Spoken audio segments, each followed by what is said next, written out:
O programa a seguir tem classificação indicativa livre.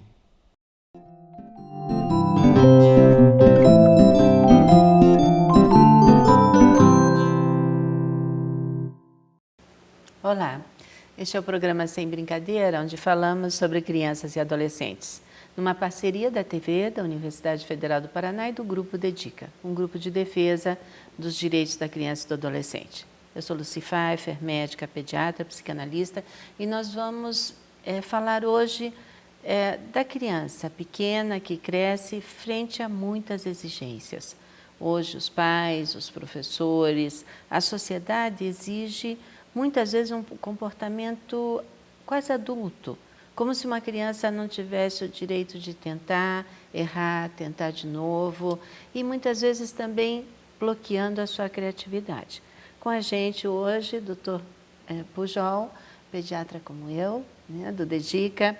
E Pujol, quem sabe a gente possa contar um pouco da nossa experiência de consultório, onde hoje a gente vê criancinhas muito pequenininhas precisando ir a berçários. Crianças muito pequenininhas já não se chamando mais de berçários, mas aos 4 meses ela vai para uma escolinha, né? E o que nós temos daí de retorno dessas crianças e dessas famílias? Lucy, você coloca bem, né? São crianças que, pela situação social da família hoje, uma quase absoluta necessidade de que o casal produza, trabalhe para sustento da sua estrutura familiar, ou nem família mais, nós temos as novas famílias, né? Que são novas formas sociais de família. Mas, enfim, pelas necessidades destes pares, essas crianças deixaram de ter aquele convívio que nós tínhamos há 20 anos atrás e de que elas viviam dentro de um lar, dentro de uma estrutura familiar, onde normalmente era a mãe que provia toda a necessidade emocional e comportamental dessas crianças, e isto passou a ser terceirizado, quase como uma coisa imperiosa da nossa sociedade atual. Então são crianças que vão extremamente, numa idade muito precoce, para essas instituições. Eu interpreto isso, como você bem disse, uma terceirização do cuidar, né? Eu não posso cuidar da minha prole, eu delego essa função a alguma coisa ou alguma estrutura. E aí surgiram primeiro as creches e hoje, você disse bem, as escolinhas. Por quê? Porque essas crianças começam desde muito cedo a receberem estímulos de criatividade, de desempenho, porque se antevê que dentro de breve elas estarão numa estrutura social que vai exigir delas um desempenho extraordinário. Então, na verdade, há uma expectativa de que essas creches, escolinhas, venham prover as necessidades de que essa criança vai ter daqui a alguns anos. E isto com um risco, Lucy, porque todos nós sabemos que essas crianças, e as crianças, normalmente todos nós, temos uma fase de desenvolvimento, de amadurecimento cerebral, de cognição, de conhecimento, de análise, de observação. E fica faltando, nesta insistência de informações carregadas a essas crianças, um pouco de qualidade conforme a sua etapa de desenvolvimento. Eu não posso estimular crianças de 6 meses da mesma maneira que eu tenho que estimular crianças de 6 anos. E há uma tendência de que esses estímulos sejam o mais precoces possíveis, determinando, às vezes, pulos, saltos nas etapas do desenvolvimento cerebral e cognitivo dessas crianças. E isto, sem dúvida nenhuma, se repercute no futuro. Então, há que ter muito cuidado. Eu acho que grande parte das nossas escolinhas, que pelo menos os que a gente conhece, tem qualificação para isso, tem profissionais qualificados. No entanto, há também uma expectativa dos pais que colocam essas crianças.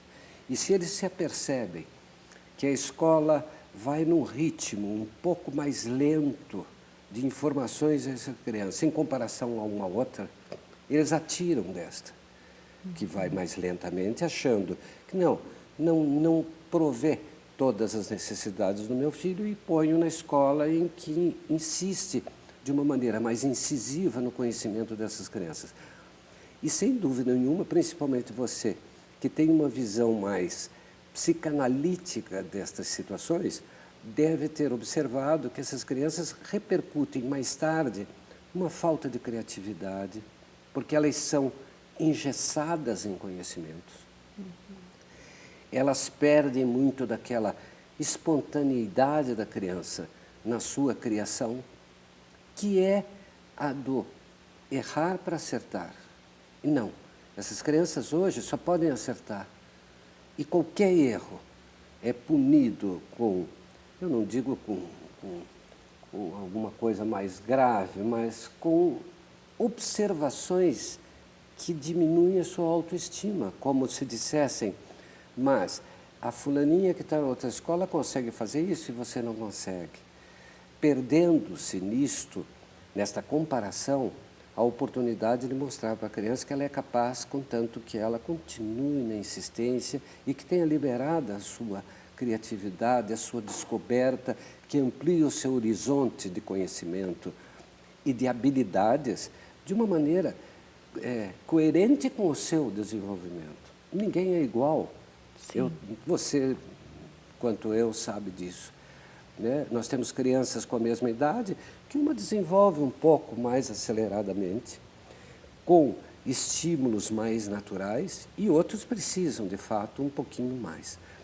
Isso tem um risco, né, Lucy? Essas crianças são tão cobradas, elas têm tantos pontos para se preocuparem e desenvolverem atividades, que o índice de diagnósticos errôneos de transtorno de déficit de atenção e hiperatividade hoje se prendem muito a esses fatos. São crianças cobradas a vários tipos de resultados ao mesmo tempo. Isso a torna extremamente ansiosa em resolver estas situações e é evidente, ela fica excitada, porque ela tem que resolver isso e ao mesmo tempo aquilo e de repente isto e o seu comportamento tem que ser esse. Eu digo sempre que nós temos que dar um pouco de liberdade à criança, esta liberdade é vigiada, sem dúvida, para não ter riscos de acidente e outras consequências emocionais mais tarde, mas que a criança tenha a oportunidade de errar. E no erro nós corrigimos. Mas eu não posso evitar que ela erre, porque eu não quero que ela seja perfeita, ela não pode errar. Qualquer falha, qualquer desatenção, qualquer inabilidade desta criança é motivo para que eu a cobre num desempenho melhor. Sim, e às vezes a cobrança é muito... passa desapercebida pelos pais, né? Aquela cobrança de novo. Pô, você estragou isso de novo, né? E na verdade a gente tem a criança até 2 anos totalmente dependente, totalmente precisando do que nós chamamos maternagem, que é aquele cuidar, que é aquele brincar, aproveitar esse mundo maravilhoso que se abre para a criança, que são das primeiras palavras, né? E às vezes a gente vê crianças com muita diferença de evolução, uma que já fala praticamente tudo com 1 ano e meio e outra que ainda não se arrisca, até porque ela não pode errar, não é assim? Você veja que muito destas cobranças e dessas expectativas vão tolhendo essas crianças a ponto de que ela não se manifesta, não porque ela não saiba, pelo medo da repressão, pelo medo da palavra de crítica. Né? E a crítica, ela é sempre bem-vinda, desde que ela tenha fundamento e a maneira de se fazer a crítica seja de uma forma que essa criança não se sinta menosprezada. Eu sempre digo aos pais, né? Qualquer não que se diga a um filho, não toque ali, não suba aqui, não atravesse essa rua, ele antes tem que ser dito o porquê do não. Eu tenho uma experiência muito interessante com um filho em que eu disse, não suba aí, porque era uma situação de risco. E ele parou, não subiu, parou, olhou para mim e disse, por que não? Quer dizer, o erro meu, né? Eu teria que ter dito a ele, isso é extremamente perigoso, você pode se machucar. E eu não vou dizer, você vai se machucar e depois eu vou te levar para o hospital, você vai tomar injeção, vai engessar, vai operar. Não, eu tenho que dizer a ele que é perigoso porque se ele se machucar, isso vai doer muito a mim. Muito mais a mim do que a ele. Então, porque nós dois não soframos, não suba. Porque vai ser um sofrimento desnecessário para nós dois. E aí eu digo, não suba. Né? Então, esse tipo de mensagem tem que ser sempre muito claro à criança. Até porque, até os 2 anos, ele não tem fixação da memória. E isso que você disse, né? Que a mãe diz, mas porra, de novo você errou, mas puxa vida, como é que você pode fazer isso de novo? Eu já te avisei que você não deveria fazer isso. Para ele, coitadinho, até 2 anos, cada vez que a mãe disser isso, é a primeira. Então ele vai tentar o suicídio enfiando o dedinho na tomada e a mãe diz, cuidado, dá choque. Mas que choque? Ele não sabe o que é choque. Sim. Né? E aquele buraquinho na parede é extremamente interessante, então eu vou colocar. Mas se a mãe souber dizer a ele, primeiro não deixa o buraco aberto, tampa aquele troço. Mas, se eventualmente estiver aberto, dizer a ele que as dores do que acontece quando se coloca, esses termos choque, castigo, são vagos à criança, ele não entende isso. Mas se você disser que aquilo é perigoso porque vai fazer dor, e que a dor dele doerá mais em mim, pelo sentimento de amor que eu tenho para aquela criança, ele consegue, aos poucos, entender, e essa mensagem tem que ser repetida. Então, eu acho que a sua colocação é muito interessante com relação a isso. Sim, a gente vai fazer um pequeno intervalo bom. e nós estamos falando, então, das exigências para a nossa criança nesses tempos, nos tempos contemporâneos. A gente volta já já, continuando no segundo bloco, falando das nossas crianças. Até já.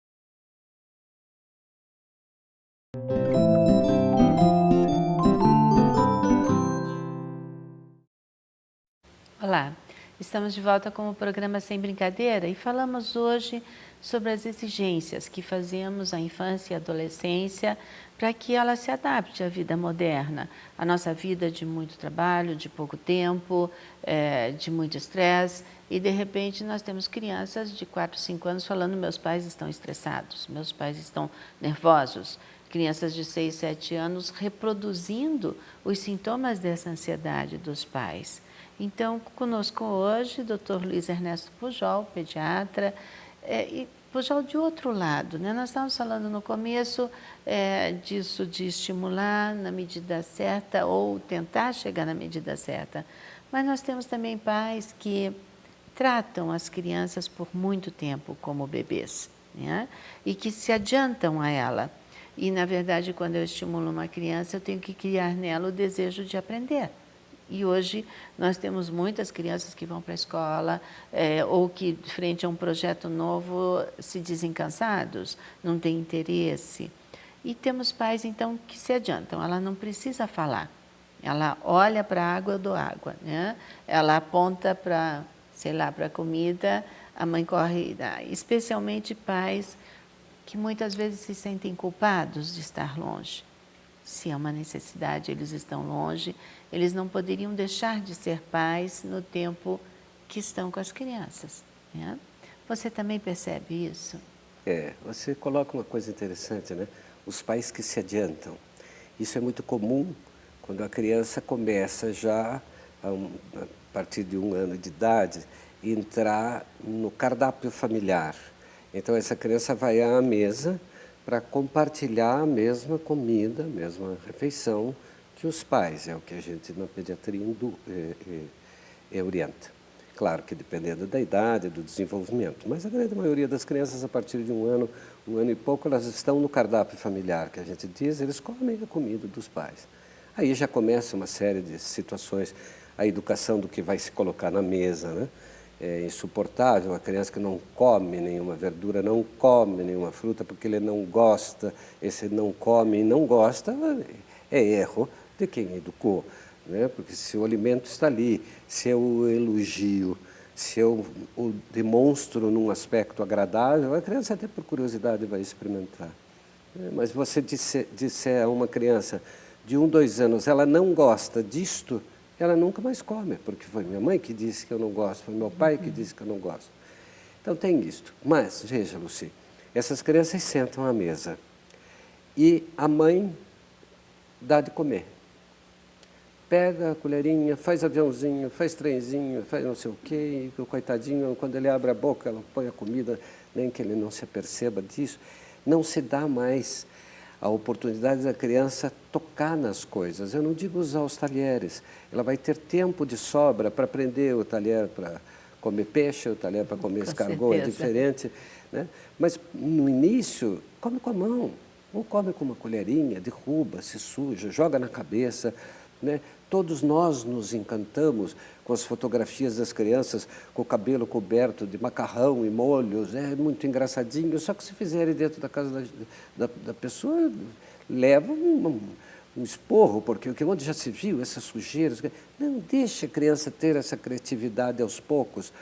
Vamos tornar a brincadeira da criança também uma coisa sadia. Eu disponibilizo coisas que ela possa criar. Ainda existem os cubos lógicos, os cubos de montar, o cubo de encaixar, as coisas coloridas, o lápis de cor. Ainda existe a fantasia que se pode criar e que é extremamente importante para o desenvolvimento intelectual das crianças, do contar uma história num livro colorido. No entanto, a que ponto se chegou?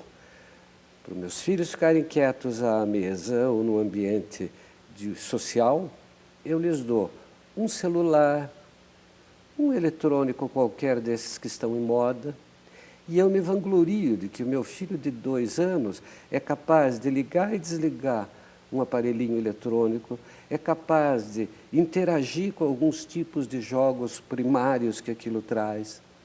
Isso é ruim? Não. Não é ruim se tiver tempo, horário, e se a qualidade desse estímulo é interessante. A maioria não é interessante. A maioria é uma repetitividade. Tem um jogo destes eletrônicos que os adultos agora fazem e que qualquer um de nós tem certeza que entrar num restaurante tem meia dúzia jogando aquela porcaria, que é umas bolinhas que caem e você tem que acertar a cor, não tem finalidade criativa nenhuma. Sim. O desafio é passar algumas etapas. Sinceramente, extremamente ridículas, não tem finalidade nenhuma aquilo. E as pessoas trocam informações sobre aquele jogo e eu vejo crianças pequenas viciadas naquilo. Quando, na verdade, ela poderia estar correndo num parque. Ah, meu filho mora num apartamento. Hoje nós temos praças extraordinárias, nós moramos numa cidade que possibilita aos pais levarem seus filhos a inúmeros parques com segurança, com tranquilidade, com higiene. Não, mas não vão. Eles vão ao shopping e no shopping levam os seus aparelhos eletrônicos para que a criança fique quieta e se ligue naquilo ali. Quando você fala da maternagem, que é aquela coisa do terno, do acalanto, do afeto trocado entre as crianças e os seus cuidadores, isso não precisa horas, são momentos. Esses pais que deixam as crianças nas escolinhas e só retornam à noite podem dar uma extraordinária qualidade de comunicação, de afeto, de carinho, de respeito à criança em momentos. Mas isto tem que ser muito aberto, tem que ser muito de amor, de fato. Senão é melhor não tê-lo. E você disse que os pais, às vezes, se sentem até cobrados por essa necessidade de desenvolverem trabalhos e depois não poderem ficar muito com os filhos. Isso é muito fácil. Explique para uma criança, quando for sair de casa para o seu trabalho, de que você vai desenvolver um papel na sociedade. Não importa o que eu faço. Se eu sou um grande executivo ou se eu sou um higienizador de privada de rodoviária, o nosso valor é o mesmo, e às vezes esse coitado da privada tem mais valor que o executivo, mas é um trabalho digno, é um trabalho para a sociedade, é um trabalho que ajuda as pessoas, e eu tenho que fazer com que a minha prole entenda isto, que o meu afastamento não é um abandono. O meu afastamento é para desenvolver um papel social, e que isso me enobrece, e a ele, como filho, também, porque ele terá orgulho de saber que o pai não sai, e a mãe, não saem de casa para ganhar dinheiro, saem para ser úteis. E eu olho para um filho e digo, e quando eu voltar, eu serei seu. Nós conversaremos, nós brincaremos, nós vamos fazer bagunça, mas agora é o momento de eu servir, como você mais tarde terá também o seu momento para servir. Então, acho que essas coisas podem ser melhoradas, Lucy, desta maneira. Agora, é interessante, veja, isso é uma opinião muito própria de um velho que depois de 40 anos de pediatria antevê uma sociedade completamente diferente da que nós temos hoje. Se nós temos questionamentos hoje, imagine as exigências dessas crianças daqui a 20 anos. Sim. O que será exigido? Sim. E isso é que é interessante você colocar. As exigências que eles acabam trazendo para si próprios. Exato, né? para eles. Porque assim, e a gente sempre diz, não tem pior carrasco que a gente para a gente mesmo. Então, se eu coloco todo o desenvolvimento do meu filho, você tem que dar conta, você tem que ser o melhor, você tem que, afinal, eu trabalho muito para te dar o meu melhor, né? Nunca isso poderia ser cobrado de uma criança. Se um pai ou uma mãe resolvem trabalhar e dar isso para o seu filho, a decisão é deles, não vem de um pedido da criança. Mas, de qualquer jeito, isso vai criando na criança o que em psicanálise chamamos de superego, esse que seria o supereu, que seria esse que me cobra, né? E que faz com que eu tenha meus valores éticos e morais. E esse não poder errar, ou mesmo no joguinho, que eu erro, volto. Eu tenho sempre uma segunda chance. Eu volto. A vida não nos dá a segunda chance. Então, eu estou criando valores morais e éticos ali para o meu filho que não existem a não ser que eu possa falar com eles, né? E o que me parece hoje que se fala muito pouco. A humanidade fala muito pouco e os pais e professores falam muito pouco com os pequenos ou escutam muito pouco. O que você acha disso? Quando você põe escuto, eu acho que é verdade. Porque quando eu te escuto, eu te respondo. Quando eu te escuto, eu te dou uma outra posição, ou a mesma, nós podemos concordar ou discordar, mas eu tenho que te escutar. E o escutar não é escutar e ir embora, o escutar é escutar e responder. A qualidade dessa resposta que tem me preocupado muito. A qualidade desse ouvir que você coloca. Isto é bem do psicanalista, né? Eu ouço, analiso e retorno o que é melhor para o outro, mesmo que nós discordemos. Eu posso discordar de você de uma maneira tão sutil e tão honesta que eu não te ofendo. E a criança precisa disso. Ela precisa ouvir os pais, mas só os ouvirá se eles a ouvirem antes. Sim. E você coloca, Lucy, uma coisa que é extraordinária e que a gente ouve muitos pais dizerem, né? Não tenho diálogo com ele. Não tenho diálogo porque eu não o escuto. E não é eu escutar só a palavra, é escutar o gestual, é escutar o comportamento, é escutar uma careta que a criança faz. Olhe para a criança. Acho que isto que você passa, Lucy, é a mensagem de toda essa nossa conversa de hoje mais importante. Que fique, que cale, que as pessoas guardem e passem a se aperceberem de que a escuta é muito importante. Escute essas crianças, a professora tem que escutá-lo, o cuidador tem que escutá-lo, os avós têm que escutá-los, né? Mas, acima de tudo, quem os ama. E nós podemos amar uma criança sem viver com ela mais do que 5 minutos, porque criança é sempre um encanto. Sim. Criança é sempre uma coisa muito doce e ela merece. E acho que por isso que eu dou tanta importância à sua palavra, ser ouvida.